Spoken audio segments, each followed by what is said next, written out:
Economía en compañía.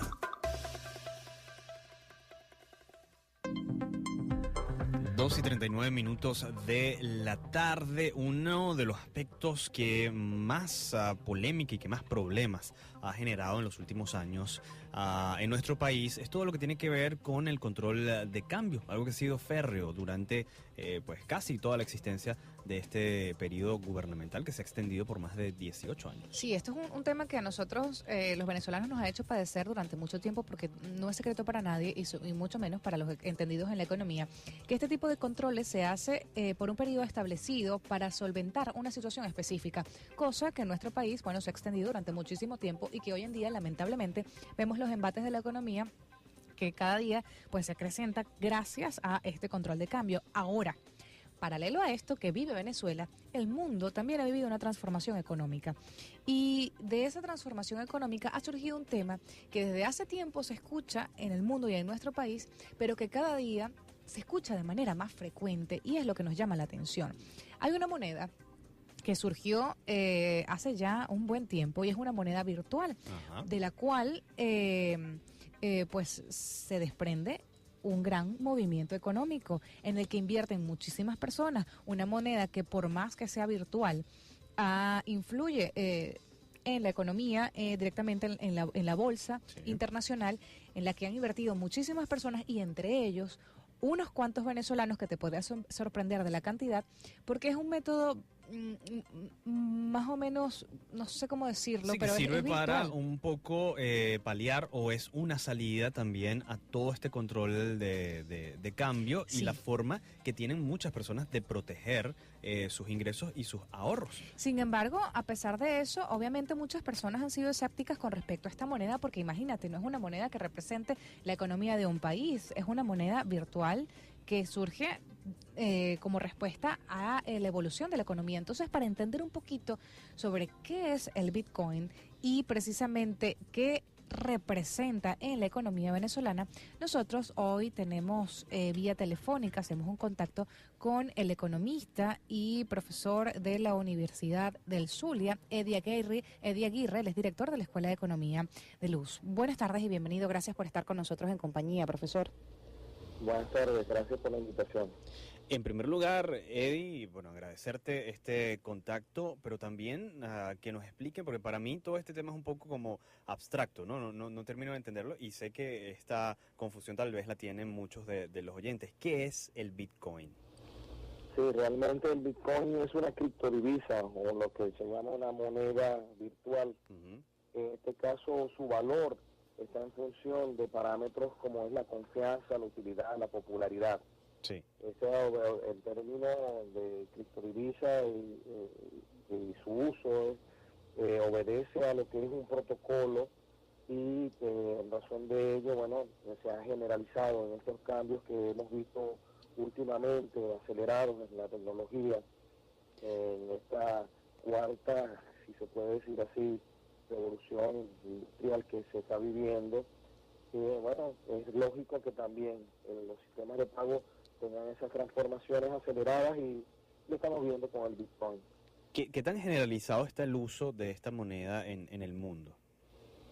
En el mundo tiene un gran uso, de verdad que esto está bien fundamentado, porque el comportamiento que ha tenido el Bitcoin está básicamente en función de la manera como se están tejiendo redes alrededor del mundo, y de esta manera, bueno, reporta un uso acelerado que desde su creación, que fue en la década pasada, en el 2009, a la fecha de hoy, ha tenido un gran número de adeptos.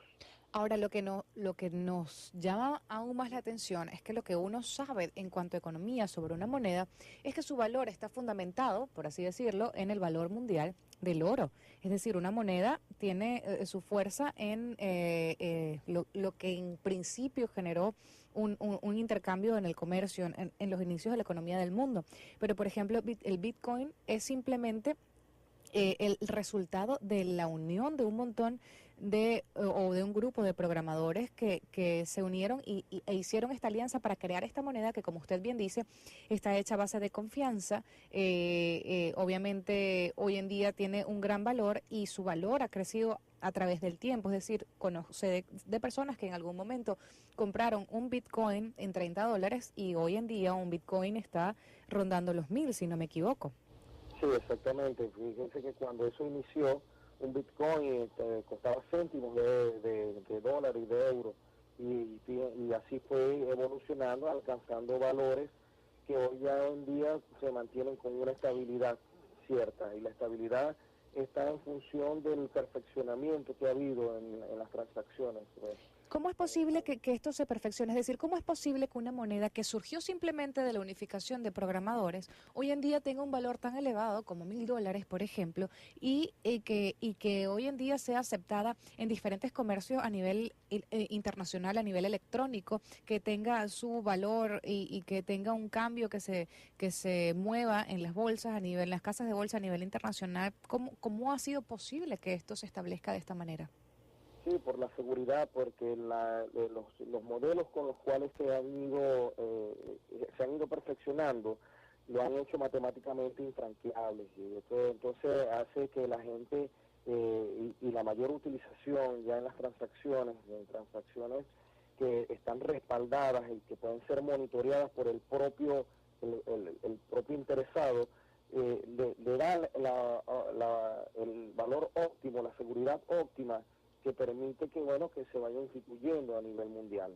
Y esto se puede hacer lícitamente. No es necesario tener una cuenta asociada como un PayPal, como lo que venía haciendo eso, sino que ya realmente hay un protocolo establecido que permite la infranqueabilidad del mismo, y eso en economía la confianza es importante, y esto es lo que ha hecho que esta tendencia se mantenga y tenga una mayor perspectiva, además de los movimientos que hemos tenido en las crisis que se han generado a nivel financiero, en la economía, refuerzan el uso de este tipo de instrumentos. Estamos conversando con Eddie Aguirre, director de la Escuela de Economía de la Universidad del Zulia. Eddie, en el contexto económico venezolano sorprende el hecho de que hay informaciones de un periódico inglés como The Guardian que afirma que los usuarios en Venezuela han pasado de unos 450 en agosto del 2014 a más de 85.000 en noviembre de 2016. ¿Cuál es el uso que se le está dando a esta moneda en un contexto tan complicado como la economía venezolana? Sí, precisamente en economías que tienen alguna restricción para lo que es el movimiento de la moneda, este es uno de los mejores mecanismos para hacer revertir esa situación. Vemos nosotros que no solamente en Venezuela, también vemos en África que ha tenido un auge bastante significativo. China también ha pasado de un timorato grupo a un grupo considerable que ha hecho que se establezcan estrategias de creación de programas, seguimiento de programas clientes, aplicaciones web, aplicaciones nativas que realmente han ido perfeccionándose, y que además de ello se vayan instrumentando principios fundamentales para lo que es la utilización del mismo, como el protocolo o las leyes que deben regir el mercado de los bitcoins. Allí vemos las cantidades que pueden tener cada uno de los cuentavientes. Sí. El hecho de la no censura, la utilización de un código fuente, el hecho de que las unidades sean intercambiables, los pagos, la irreversibilidad en los pagos, que hace la utilización de este método de repente mucho más transparente que otros. Exactamente, deja que las transacciones quedan allí en el espectro, y esto hace que haya un seguimiento. Entonces los que se interesen en hackear, los que se interesen en hacer transacciones piratas, bueno, no tienen ya la oportunidad de hacerlo como anteriormente, que se veía como algo extraordinario. Ya se ha hecho una rutina, ya se ha hecho un protocolo, y en la medida que el protocolo se va instaurando, se va perfeccionando, y de esa manera entonces se establecen las normas y las reglas que se llevan a cabo a través de este mercado. Profesor, de verdad, muchísimas gracias por el tiempo, y creo que aunque ha sido muy corto, necesitaríamos, yo creo que un montón de programas más para poder entender a profundidad lo que es el tema del Bitcoin. Le agradecemos por su colaboración y su tiempo. Gracias a ustedes por invitarme a participar en este programa. Estaremos en contacto. Era el profesor Eddie Aguirre, economista, director de la Escuela de Economía de la Universidad del Zulia, conversando sobre lo que es el Bitcoin, lo complicado que podría ser para muchos mortales como nosotros, en mi caso, entender cómo es posible que una moneda virtual se establezca de la noche a la mañana. Bueno, de la noche a la mañana no, ya lleva como casi 10 años el año que viene. Tiene un camino Pero el punto largo, es que ¿no? en Venezuela muchísimas personas han crecido a nivel monetario, económico, apostando por esta moneda.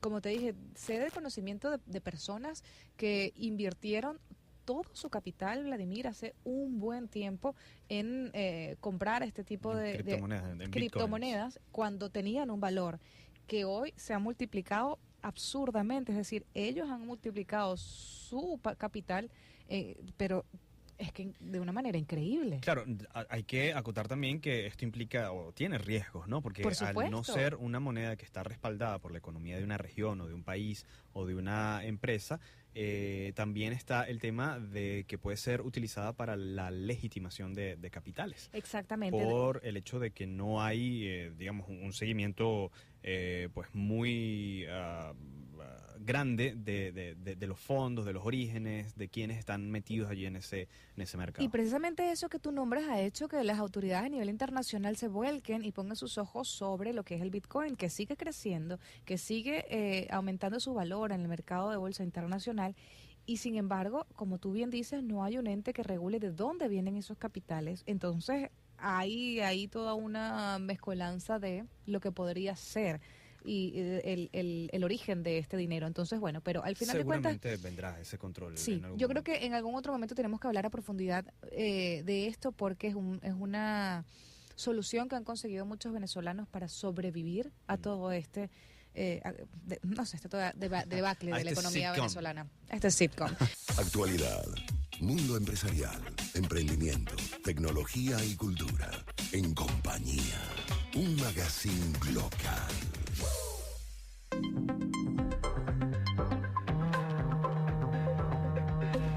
Estamos en compañía a través del circuito de éxitos Maracay 93.1, sonidos en primera fila, y hoy tenemos el placer de tener en cabina a una persona que se ha encargado durante mucho tiempo de velar de alguna manera por el sistema educativo del país, de velar por la cultura a través de una fundación hermosísima que es la Casa Arturo Uslar Pietri, que desde Caracas busca de alguna manera encontrar a esas personas que están haciendo algo bueno por el país a través de la educación, a través de la literatura, y sobre todo llevar a cabo proyectos importantísimos que tienen que ver con esto.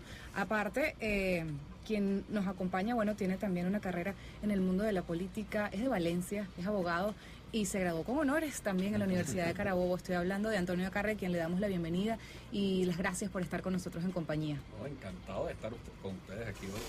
Me encanta conversar con ustedes, y más si vamos a hablar de educación. Un tema que a veces pareciera que dejamos al olvido, porque son tantos los problemas que nos agobian día a día: el tema de la inseguridad, el tema de la escasez, el tema de los problemas de las cosas que faltan, que si el repuesto, que si 1.000 millones de cosas, la corrupción. Y nos olvidamos de que el sistema educativo también está quedando, por supuesto, y como se diría redundantemente, en el olvido. El sistema educativo que va a formar a esas personas que van a sacar el país adelante en un futuro no muy lejano. Y lamentablemente son muchas las decisiones que se han tomado arbitrariamente a través de los años, y de las cuales no hemos de alguna manera podido hacerle frente. Gracias a Dios, hace poco frenaron una reforma del sistema educativo, pero eso no implica que la cosa va evolucionando. Lamentablemente Venezuela en una época fue estandarte de educación y hoy no lo es. Entonces, en este caso, ustedes, ¿de qué se encargan específicamente en la fundación y cómo hacen para poder conectar con esas personas que quieren también esa mejora, sobre todo en el sistema educativo? Mira, fíjate, el día en que los venezolanos tengamos a la educación como nuestro primer punto de agenda, ese día es que comienza el cambio. Antes no. Pueden haber cambios de gobierno, pueden haber cambios de partido, cambios de actores, pero es el mismo museo con distinto cachín. La verdad es que la sociedad venezolana hoy está perdida, tenemos una opinión pública extraviada, hay una crisis de liderazgo en el país, y yo creo que hoy la labor que debemos hacer, incluso los políticos venezolanos, es enseñar una ruta, enseñar un camino. La educación no es un problema, la educación es la solución a los problemas, que es distinto. Cuando tú ves cuáles son los problemas de inseguridad, bueno, es porque los niños no están yendo a la escuela y los niños que no van a la escuela lo estamos condenando a Lampa. Ese es el problema de fondo. Entonces, cuando tú ves que el sistema educativo está en ruina, es porque un país va para la ruina. Y toda la situación de decadencia que estamos viviendo hoy en Venezuela se debe a la crisis y el deterioro del sistema educativo, porque tenemos una educación en cierre técnico. Yo quisiera hablarles dos cosas fundamentalmente. La primera es las malas noticias. Sí, tenemos una educación en cierre técnico.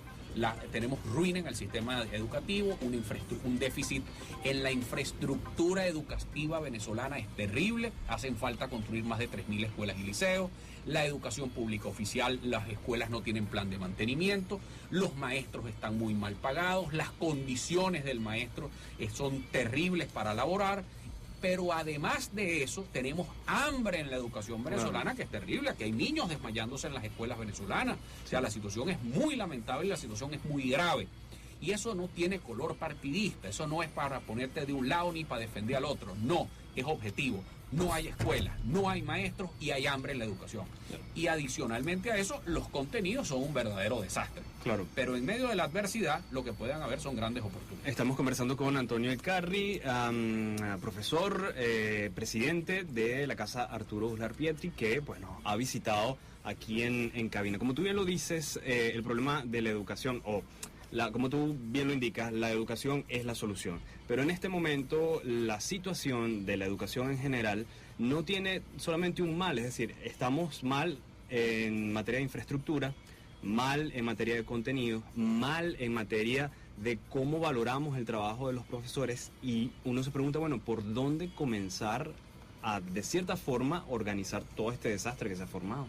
Fíjate, nosotros tenemos un divorcio con la historia y con los tiempos que está pasando la humanidad hoy.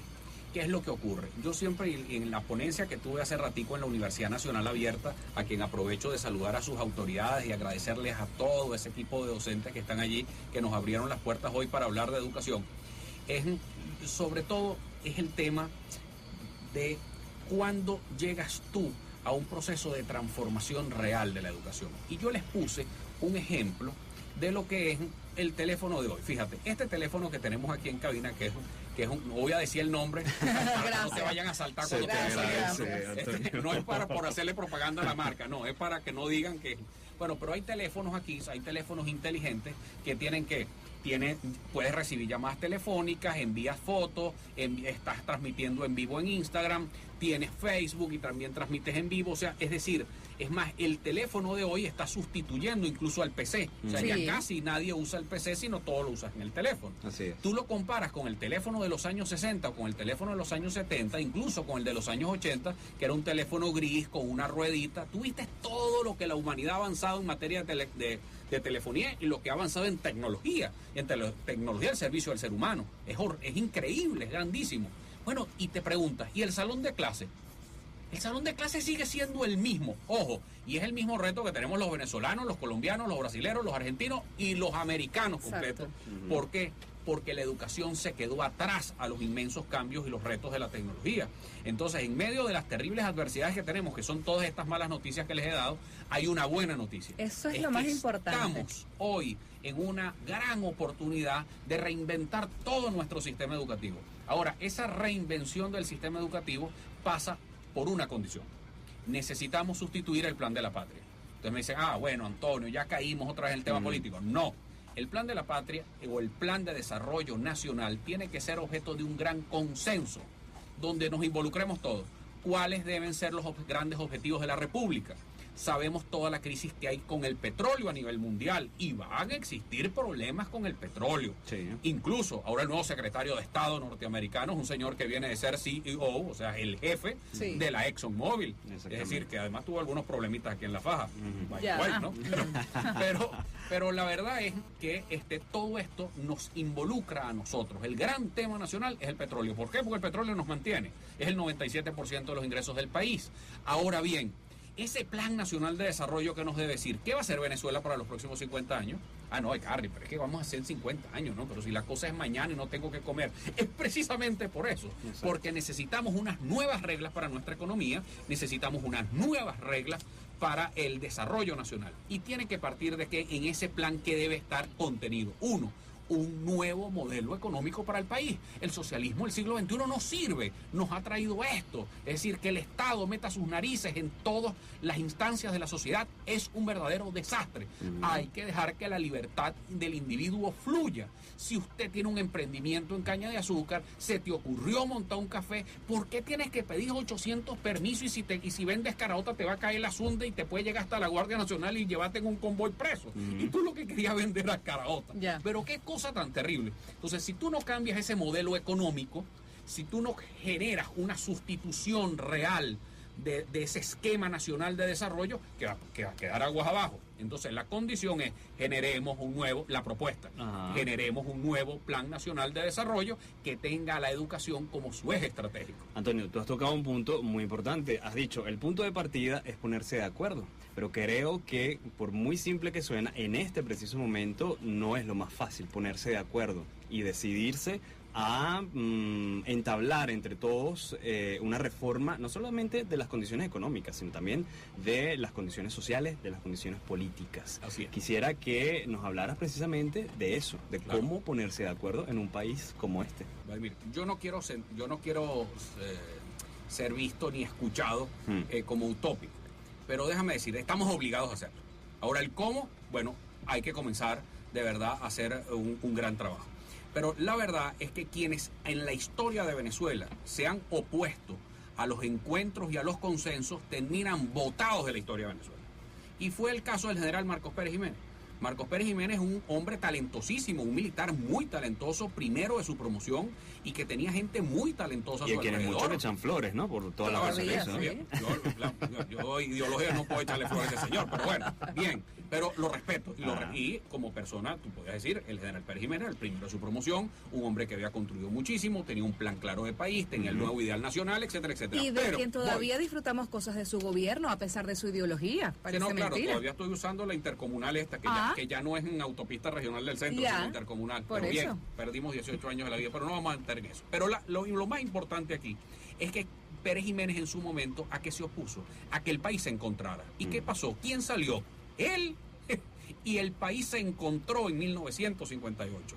Y todos se encontraron, porque no podemos olvidar que hasta el Partido Comunista firmó la Constitución del 61. Sí. Los viejos rivales, Acción Democrática y Uslar Pietri, se encontraron. Y el voto favorable que necesitaba Rómulo Betancourt para ser mayoría en el Congreso lo tenía de Uslar Pietri, quien había tenido, serios conflictos el 18 de octubre, 10 años antes. Sí. Es decir, el país se logra encontrar, y quienes no logran y quienes se oponen a que el país se encuentre, pues terminan divorciados y votados a patadas de la historia de Venezuela. Entonces creo que hay muchos factores, en especial el gobierno, que tiene que entender que los cambios llegaron. Esta etapa se cumplió, los 17 años estos ya está. El chavismo tiene que entender que si no se reinventa y que si ellos no toman en cuenta estos nuevos tiempos, van a salir votados y expulsados de la historia de este país como salieron otros. Y como quedó Pérez Jiménez, que ojo, Pérez Jiménez no es que salió con 80 años, Pérez Jiménez no tenía ni siquiera 50 años y tuvo que morir exiliado. ¿Por qué? Porque no cabía dentro de un gran consenso nacional. Ahora bien, volvamos a nuestro tema. Sí. ¿Qué estamos planteando nosotros? Un plan nacional de desarrollo que sustituya al plan de la patria.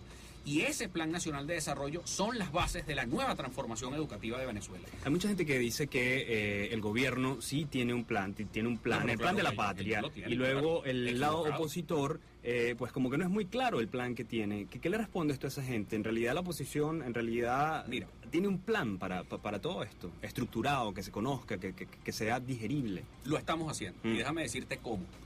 Nosotros ya iniciamos este año en la Fundación Julián Pietri un diplomado que hicimos con la Universidad Central de Venezuela sobre economía social de mercado, y ahí aparecieron todas las organizaciones políticas. Estaba Negal Morales, que es el representante de Acción Democrática ante la Mesa de la Unidad, estaban diputados de Voluntad Popular, diputados de Primero Justicia como Adriana Delías y el secretario de Gobierno del Estado Miranda, es decir, habían de todos los factores, pero también estaba el jefe de todo el sector transporte del oeste de la ciudad, y todos en un mismo salón de clase discutiendo de estos problemas nacionales y alineándonos en un nuevo modelo económico para Venezuela que sustituye al socialismo del siglo XXI, que fracasó, porque esto no me vas a decir que triunfó, esto fracasó, claro, o sea, fracasó estrepitosamente. Claro. Ahora tenemos que generar ese nuevo modelo de desarrollo.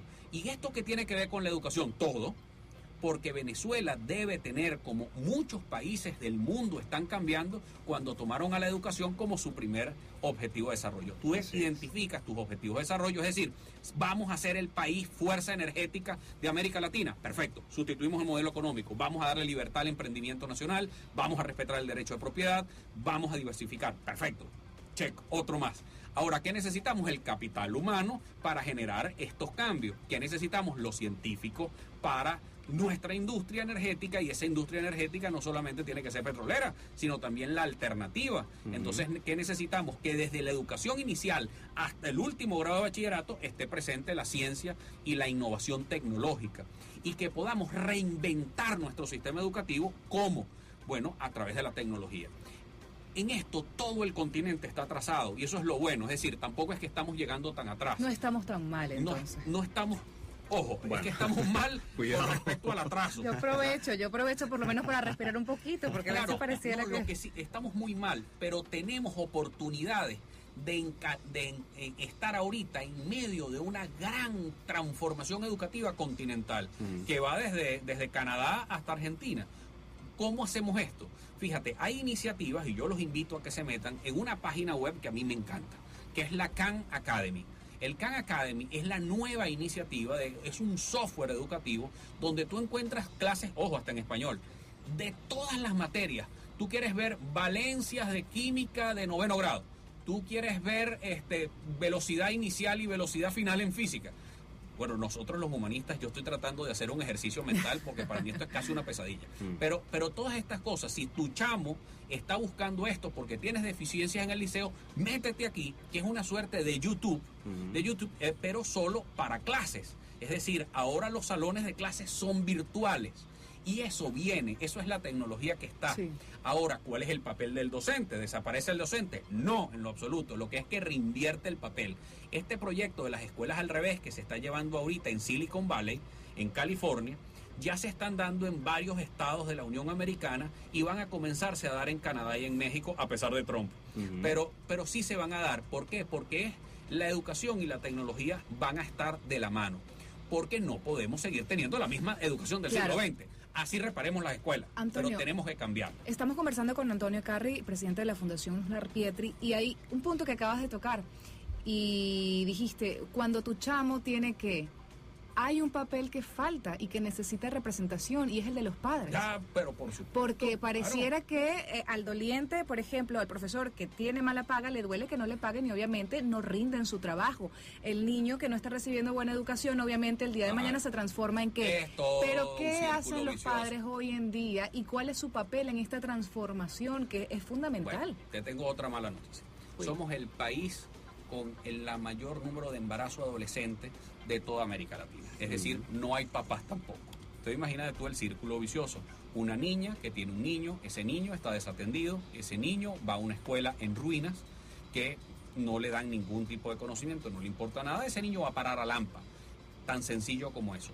¿qué necesitamos? De una profunda transformación social, pero con eje en la educación. Sí. Que ese niño que sale de cualquier maternidad, hijo de una niña, tenga un programa de atención por parte del Estado y de seguimiento, y que cuando llegue a la escuela no solamente sea atendido él, sino ella también, sí, porque esa niña tiene que continuar estudiando, porque la educación del siglo XXI no tiene edad.